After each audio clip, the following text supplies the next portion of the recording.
സായി സ്നേഹതീരം tribal ഹോസ്റ്റലിലെ വിദ്യാർത്ഥികൾ different arts centre സന്ദർശിച്ചു.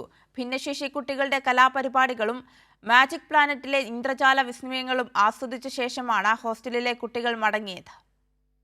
പിന്നോക്ക വിഭാഗക്കാരായ 60ഓളം കുട്ടികളും ജീവനക്കാരുമാണ് ഡിഫറന്റ് ആർട്സ് സെന്റർ സന്ദർശിച്ചത്. തിരുവനന്തപുരത്തേക്ക് എത്താൻ ആദ്യമായി ട്രെയിൻ യാത്ര നടത്തിയ സന്തോഷത്തിലായിരുന്നു പല കുട്ടികളും.